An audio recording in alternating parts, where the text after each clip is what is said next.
Awesome! How's it, Jordan here? In this video, yes, hello, I've got my dad with me, as you see here.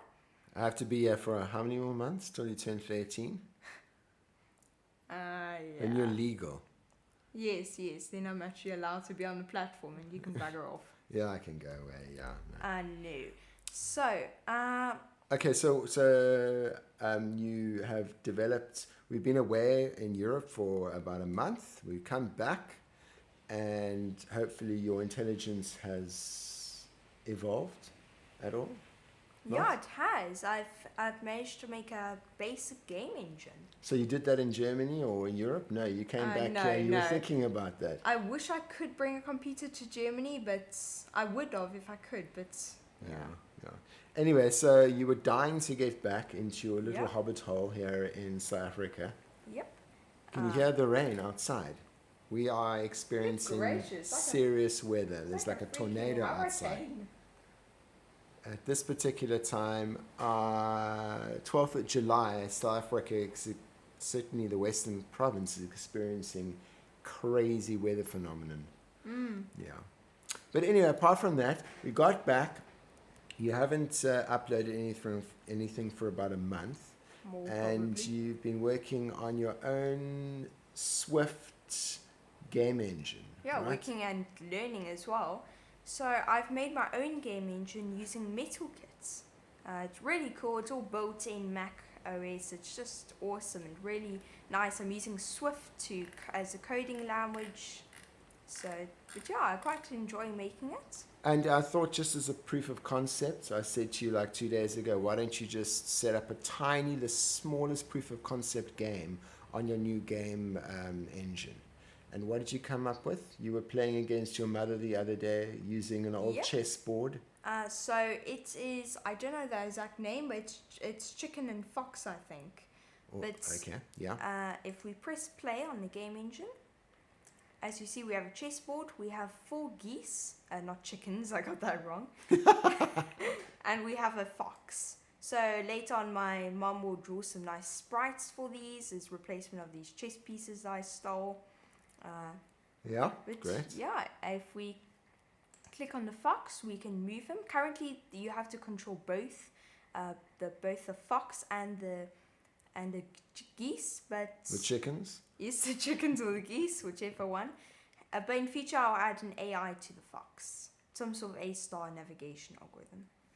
So if we move the fox, now you can move the chicken, and the goal is to make sure the fox doesn't get to the other side. So technically, you're just playing against yourself, which is terribly exciting. I know, it is terribly exciting. But as you see, we have some selection. You can move. The fox can move backwards. The chicken, the geese can only move forward. The geese. Well, the geese, it's multiple. Okay, okay, yes. But you're moving one, so it's a goose. Yes, okay, the geese. But the geese can move forward. Yes. But the goal is to not leave any gaps, and it's quite cool proof of concept. It's not Pong. So basically, you're just testing. What are you testing at the moment? You've built this really nice. You're excited about this game engine. Yeah. Is it 3D? Is it 2D? Is it asymmetrical? I don't know what that asymmetrical game engine is, but it's a 2D game engine, and it has, as you see, capability for loading sprites. It's very basic. I'm using the entity component system to keep this engine manageable, so it has components and systems, and I'm really happy with the code. It's very pretty and easy to add on elements. When you say pretty, what do you mean? It's readable. Okay. Like, I built a few prototypes of this game engine, and they're horrendous. They didn't use any sort of entity component system. When you say entity component system, what do you mean? Like micro each? So, which means that you have the general entity component system I'm using. You have a base object, a node, which can be anything. It could be the chessboard, it could be one of these pieces, and you can add on code to them. So you can add on a component which can store data, and a system which can which could, let's say, move objects around, or have this tilemap, how the tilemap renders. And so you have developed your game engine. Apart from this game, is there a nice separation between the game and the mean, obviously the game engine, like Unity or Like Unreal, you abstraction. don't want to actually go and start hacking the game engine to create a game. So is there kind of separation? It's kind of mixed. It's like mostly separated, but you are able to I mean, write you your only own built rendering this. code. You built this game engine in like 2 weeks. Yeah. So, I mean, I can't Because expect. I've only got like 2 different types of systems. You've got the Tilemap, which holds all the Tilemap's rendering code. You've got Component, which stores the grid. But I'm very happy with how the coding workflow and if I need to make like the Tilemap, it's quite specialized components. So no other components will have like a grid and everything else. So it has very unique rendering code. So maybe in future I'll have a bit more of a separation from the engine and the user written code. But for now, I think writing MetalKit code is okay. Because it gives a lot of flexibility for making types like this. So let's do a separation here. The one is the game that you've done right now. This just very, very basic proof of concept. And the other one is the game engine. Maybe you can explain about the game engine, how that, what you developed it in. You obviously used Swift. Yep. What inspired you? And how fast was it? What level of skill are you with Swift to be able to write your own game engine? I think I'm okay. I don't have to go on Stack Exchange to Suck Exchange. Stack Exchange. Oh my God! Can you imagine being called Suck Exchange? Is it now? That's like a Freudian slip. That's seriously a Freudian slip. Is it a sucky place now because you're using AI? Stack Exchange. Is it Stock Exchange now? Oh my God! I'm doing so bad. But Suck Exchange is a brilliant Freudian slip by you. Because you use a lot of AI now, you don't go there. Where do you go mostly now? To be honest, I use a lot of Chat and Gemini, but I do still have to use Stack Exchange for some things. Just most things. But like isn't that great that you're thinking? You're thinking. No, I'm not thinking that. Stack Exchange is the best thing ever, apart from ChatGPT. Okay, great. Guys, you see the geese have just won here because my fox can't move. Yeah, great. So maybe you can then explain not the game at the moment, but how it's laid out. I just showed the whole game. Yeah, sure. Well, not the game. Yeah, obviously the game, but there's a lot happening. Yes. How in depth you got into the engine, what you did, the language that you used. You are in love with Swift, right? You're in love with the IDE I'm trying to incorporate this game engine a bit with Xcode. So I'm using their XC assets. So all the textures are being loaded from XC assets, the great asset bundle, which Sprite also uses, which is quite nice. So everything, they have like 2x, 3x for scaling. It's just quite a nice place to put all the textures. Maybe you can also then after that explain the buffers, all the vertex buffers. Exactly. So, how in depth do you want to go with this? I mean, we can go through the. So from the beginning, So probably the most important parts are the systems and the components. So the systems hold all the rendering code for the game. So as you see, if we want our system to be able to render something, to the screen, all we do is inherit from renderable. And that adds a doRender function that our game engine calls. And this stuff is pre-made by the game engine, but you can also add your custom, if you need custom types later on, then you can add it here. So we set the render pipeline state. So here we're setting the shader that we use. And I remember about 6 months ago, you said... Less. Even less, maybe 4 months ago, I said, can't you start writing your own shaders? And you said to me, are you crazy? You know how hard that is. And it's incredible to think now you're just writing your own shaders, you're doing your own stuff now. I'm still struggling with shaders, to be honest, because, maybe you can explain what that means. So shaders, they're actually on the GPU side. So you have a vertex function. This is on the GPU. It just loops through all the vertices. And it just gives it, and it tells the fragment shader, which runs for every pixel that we fill in with a color. And so here we set the position and the color for the fragment shader. And in a fragment shader, we can fill in user texture, so we get a little pixel from a certain point in a texture I've loaded in.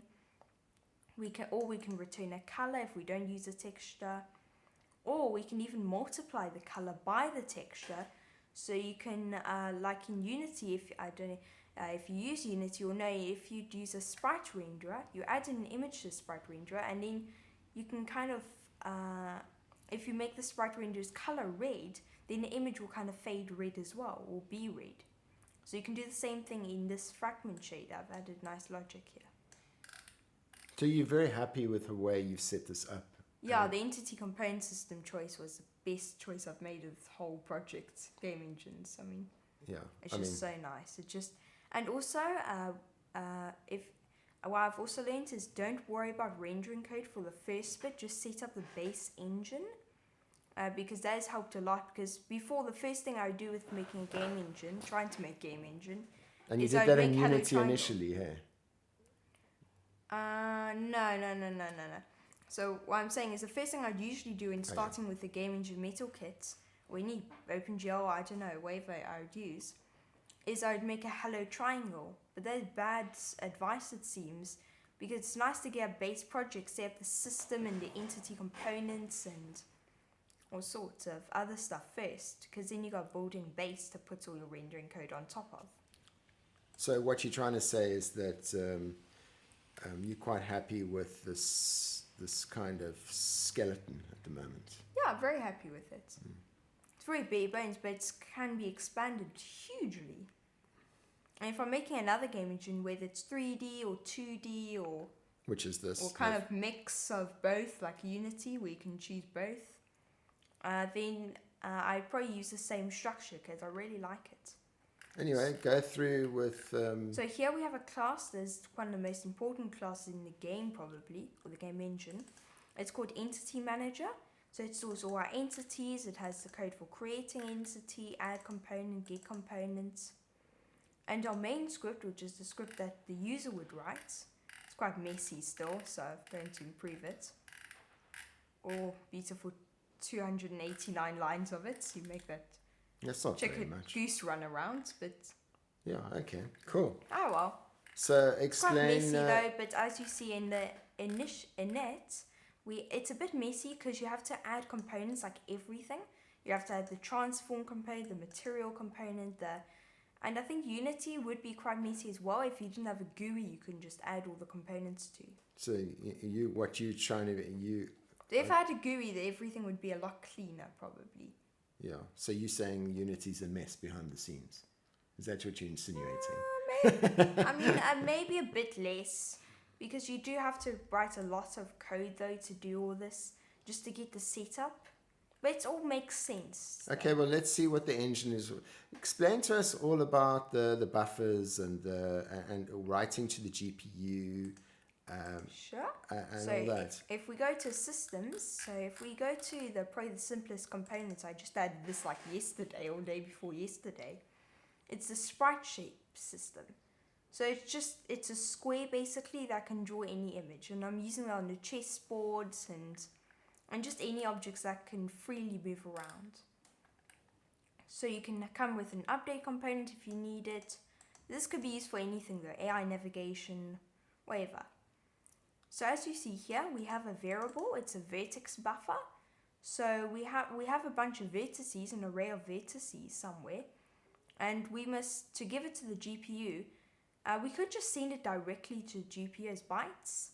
However, because we could have a lot of vertices, so what I like to do is put it in a buffer, because buffers are for larger arrays of vertices we need to send the GPU. Can you show us how you actually see these buffers? How do you actually interact with the GPU or the CPU? Yep. And is there a difference between the CPU and the GPU, between the two? How do you distinguish between the two when you're actually coding and using this IDE? Because I see the IDE has this amazing... It does have some nice GPU tools, yes. So because in the GPU you can't print anything, like a fragment shader, you can't print it because it will give millions of print debugs in your console. So, and it has no link to the console, obviously. Oh, by the way, before I go to there, as you see, this is where I'm setting all the buffers and the fragment textures over the GPU, and here I actually draw the core. This goes to the GPU. So if we, and here I set the type to tell it what to draw, if it's triangles or a triangle strip or a line or stuff like that. So if I run it, and then I click this little metal icon and click capture, then we get what the output looks like of that one captured frame. If we open this little drop down up, we can see everything we're sending the GPU. So here we're just clearing the screen with this little light blue color. And then we sending over, telling the GPU the fragment, vertex and fragment shaders. And here we're setting the vertex buffer. So here all the vertices we're sending over. We're not sending all for many, only 6, because that's how many vertices you need for a square. Because and they're all triangular, right? You're not doing squares. Yes. Explain to the noobs out there that you're not actually drawing or sending an exact square. Which, I just want to say, if you don't know that you don't send triangles to the GPU, then you shouldn't be watching this video, to be honest. But whatever. Listen here. Well, okay, explain to him what the triangle, how many triangles, and what are you doing with it? We can't actually send squares to the GPU because, well, they're just not efficient. Triangles are way more efficient because you can make anything with them. So we have 3 vertices for one triangle and another 3 for another triangle.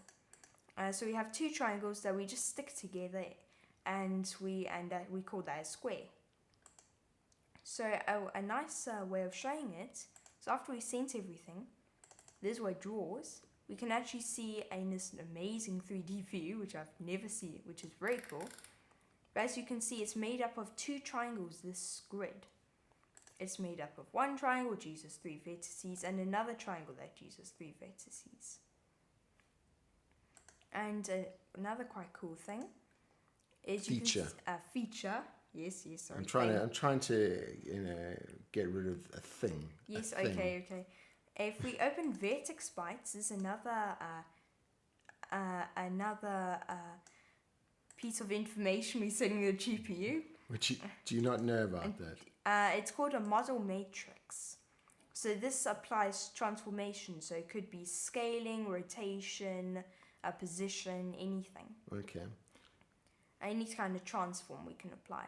So it's a 3x3 model matrix because we need 3x3 instead of 2x2 because we need to apparently, I'm not sure why actually, to be honest, but you need to do some weird stuff. You need to have another row for some reason to apply transforms to move it around.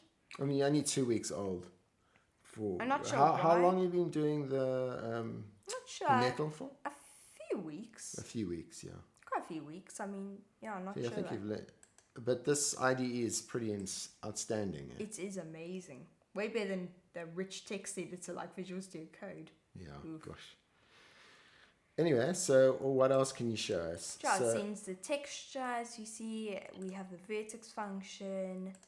And then it goes on to the second draw call, where it's drawing all these in one go, because this is all a tilemap. All these objects are attached to the same tilemap I added. And listen, your tilemap system was inspired by games like what? Yeah, this original idea of this game engine was because I wanted to make a specialized management simulation game engine. So it's designed for making management simulation. So what's your favorite game you've been playing right now? Yeah, so I recently got Prison Architect. Such a cool game. I love it. And I wanted to eventually make something like that in my own game engine.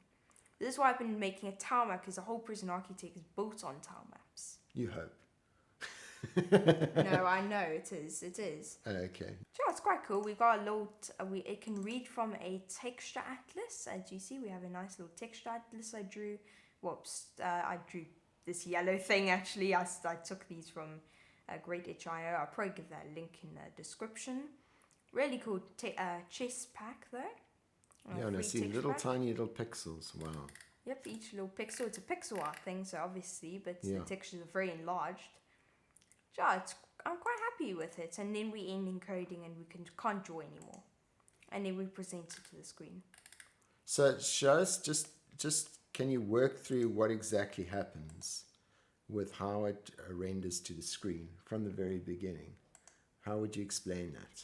So when you designed it, what did you think about how did you even think? How did you figure out to actually think about doing the Tilemap system? How did you think about actually displaying it? How did it actually Well, it's quite happen? simple actually, because Well, explain I kind to us of the simplicity understand. of it. I kind of understand like making tile maps like in 3D. I've done that kind of thing with making Minecraft planes. When you're like many In years Unity. ago, hey, many years But ago. basically, it's just a 2D for loop loops through a 2D grid, and it just and here it adds a bit of complexity because I just have to add vertices. So to be honest, add a bunch of vertices to an array, and that's it. And then I just compile them to a buffer and send it to the GPU. It's quite simple. Okay, can you explain the difference in you are able to manipulate stuff? What's the difference between the CPU and the GPU? Well, they're quite different. Yeah, The from GPU, working on games. so the GPU, is a lot faster. I mean, it's crazy. The fragment shader runs like 100 million times a second, which is insane. But the GPU is obviously more focused on drawing pixels to the screen and looping. But basically, its only goal is to draw a pixel to the screen. Pretty much it. The CPU can do everything else and tell the GPU what to draw on the screen. So when you actually thinking about that, are you do you know the difference between the two, and you're working with them separately? Well, they're very separate. You have to do a lot of stuff to get the CPU to the GPU. I mean, you have to launch a draw core, which sends the stuff to the GPU. Okay, can you explain to us what a draw core is, or not really? So, well, it's pretty simple. It's just sending the data over the GPU. It's telling it, that's final. I've got all my stuff. I've made all the buffers. I've told it, the draw core, what to send to the GPU, or the buffers to send, or the images to send. Let's just send it. Cool. Okay, so what else can you show us? If we go, let's go here. I see it's a nice setup. The way that you've set up that, just the layout. Have you got a nice layout? Or? No, it is all default. It's just quite nice. Oh, so it's a really cool default layout that it does for you. Yeah, now I'm talking about on your left-hand side of navigation. And you've called this actual... It's actually really ugly because I haven't made any folders at all, so it's all just out in the open. Well, it's 2 weeks. 2 weeks old. I mean, and I haven't even thought about making this a bit cleaner. So I'm using And you're calling this game engine Swifty. built in Swift? You call it Swifty? Yep. So maybe this will be a huge game engine original. one day. Who knows? What can you build with it at the moment? Just two-dimensional stuff? You can build quite a bit actually if you really extended and added a bunch more types, which I'm probably gonna have to do for the next few weeks, to be honest. Add a bunch more types, make a few games. Thinking of making some sort of isometric game as well, because I've just fallen in love with pixel art isometric. It looks so cool. So what do you mean by that? Maybe you can expand on that. Isometric, it's kind of like a 3D game, normal 3D game. If you imagine it rotated 45 degrees and then 45 degrees again, so you're looking down. So kind of like that. And it has no perspective, so it's an orthographic 2D camera basically. So if things get smaller, they'd never get smaller, which is really great. That's why a bunch of old games did it, because they can draw pretty graphics. Because they weren't powerful enough to do 3D graphics back then. Like the 90s. Yeah, like 90s. Back in my era. SimCity as well is a great example of this. Awesome looking game. But the artists put huge amounts of detail into all the graphics. Because, I mean, they could draw 2D and the perspective never changed. If the perspective did change, they'd have to make infinite sprites, which wouldn't be it wouldn't work very well. Yeah. Cool. And what else? What do you... So you're crazily excited about this? Yeah, very. I've been working on it... For 2 weeks solid, like 8 hours a day. I mean, you're a monster. You're a beast. That's what we should rename that, rename you the beast, the code beast. Yes. Anyway. So what else? What else is there to show? Sure, one of my... What's your goal? The only downside, my goal, I was thinking of making some sort of cool like game, like Prison Architect almost. Yeah. If it was remapped and retextured to be like an orphanage game, just take out the guards, retexture them, but change your AI bits and change the prisoners' look to be orphans maybe. And But I'm in love with the tanks game. I really want you to just. I could do cool some sort of cool isometric strategy tanks game because isometric is good for strategy games. Yeah, I mean, cool. I'd love to see it. I'd love to see that. Maybe you can just quickly show us what that type of game looks like. Are there games out there that Absolutely, there are tons. There are tons of them. So hopefully I'll put up a few of SimCity and a few other games like Factorio is another good one, I think. That's quite a cool game. Do you think there's a benefit to that type of game? It's a lot more performant than having 3D. Okay. And artists can put so much more precious detail into it. Okay, so that's a benefit. Those are the only downsides are you can actually recreate. It does look 3D. It does actually look really cool. I love it. You can even have like up and depth, and the things don't get smaller obviously as they go backwards. But I think that I like that art style. So you think that in a way, what's your second favorite game? Like it's very stark, like the stuff that you play. Yeah, Stormworks Bold or Search and Rescue. Yeah, but that's more of that's more a 3D game. Yeah, but there's nothing in it. It's stark. It's just. It is very empty. They're just vast emptiness. But, yeah, but it does look okay.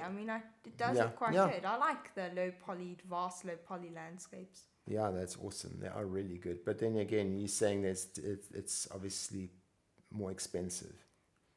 Well, actually, it's very cheap to have low poly. But yes, you're right from that point. Any 3D game, though, it's going to be a bit more expensive than a 2D one. Yeah. Cool. And what else? What else can you show us on this? So, What's the next step? difference between 2D and 3D generally for most games nowadays is so minute, it's pointless. Because back then, computers were so slow, they couldn't run 3D graphics. And they had to get powerful computers, in-house computers, to be able to draw the 3D graphics for the artists to draw on top of. Nowadays, every Tom, Dick, and Harry has a computer power enough to run that. Yeah, well, if you got money. Just most people, though, have a good enough computer to render 3D graphics. So yeah, obviously. So what else? Let's get back to what else can you show us that's very interesting in this game? Oh, and by the way, one of my goals for this game is not to make everything. So you do have to. I do think you should know MetalKit to be able to use my game engine a bit. That sucks. Can't we do can't you build a beautiful GUI? Just a drag and drop thing? Okay, that's really complicated, and not right now. I barely got back in working, and now you have to expect me to make another 2 weeks. 2 weeks later, I've got GUI. 2 weeks later. John, my goal is you have to write your own shaders. Pretty much what Unity expects you to do. You can write your own shaders, but I have built-in stuff. But if you do need to write your own, if you need to write more advanced code, like do rendering, you do need to have a bit know what's happening and how to just draw cores. That's pretty much it. This is really basic metal code. You don't have to worry about timing, nothing. What else do you feel that you are lacking in the metal? Just experience, to be honest. I know quite a bit about metal. It's just a few minute things like command. 2 weeks old. I know a lot about it 2 weeks later. They're just a few little minute things I don't really use that often. Like command buffer. I don't really know what this does. It's just, I think it stores commands. There you go, ladies and gentlemen. Please speak to Jordan and tell him what a command buffer is. That would be great. And hurry up because it's very fast. So here's actually here's a script manager. So in the last game engine I made, I never showed it off because it's so rubbish. But in the last game engine, it pretty much called everything from the renderer code, which was awful.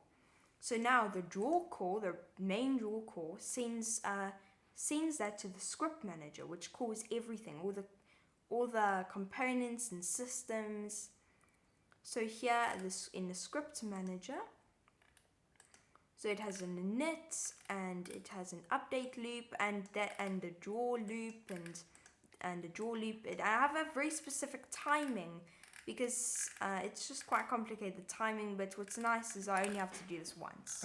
Yeah, you spoke about the timing about a week ago. You were worried about that whole timing. Explain to us about that. What were you struggling with? So I was trying to add a system. It wasn't a delta time or something like that. No. I was trying to add a component and system requirements. And basically what that means is just like an ACL. Active control list type of thing. Anyway, I have no idea what. I don't think you know what you're talking about. But each component and system, if they require other components and systems to run, like the sprite shape system, it requires a sprite shape component to get all its data from, and it requires a transform component, like all renderable systems or anything that inherits from renderable. Require transform to position them, obviously. So it requires those, and if it doesn't actually have them attached to the entity, it will crash. And to show you what that looks like. And I was talking to you about, we were having a conversation about that. In my time with that, the blue screen of death or a fatal error. And in my time when I was a developer, I would always want to do something gracefully. Bugger that fatal error here. Do a graceful error or do something where it doesn't actually, but you came back. Your rebuttal was that you said no because otherwise it'll fail somewhere else. Yeah, like Unity, it actually crashes the game, basically. Yeah. Although, for some reason, sometimes you can press play again and just ignore it. But it will cause problems later in line when they find out the variable doesn't exist. Yeah. Okay, so what did you do? Sure, if we disable this, board transform, this, and that. And maybe if we run it, and if it succeeds, actually runs, then we'll see it should give a proper fatal error. There we go. Fatal error. Error sprite shape system requires a transform component.type component, but entity 60806 blah blah blah reference number does not have one. Okay, great. Yep. So and it gives a fatal error though. So let's recomment all that code. And let's get working. And each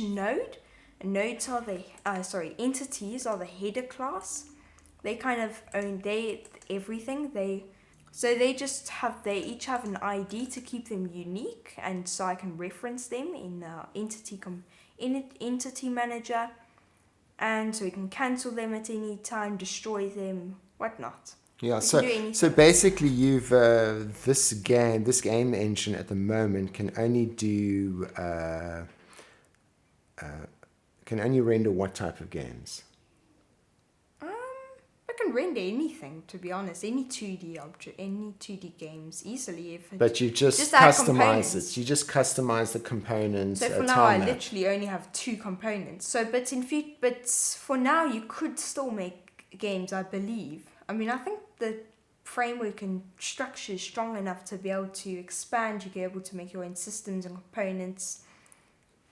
But I think I'll have to add a few more components before I actually release it a bit or allow people to download it. It's quite an unfinished state. Now, obviously, it's 2 weeks old, so don't give yourself a hard time. So I have I only have 2 systems. I mean, the only 2 different types. I'll add lots later though, and it's quite easy.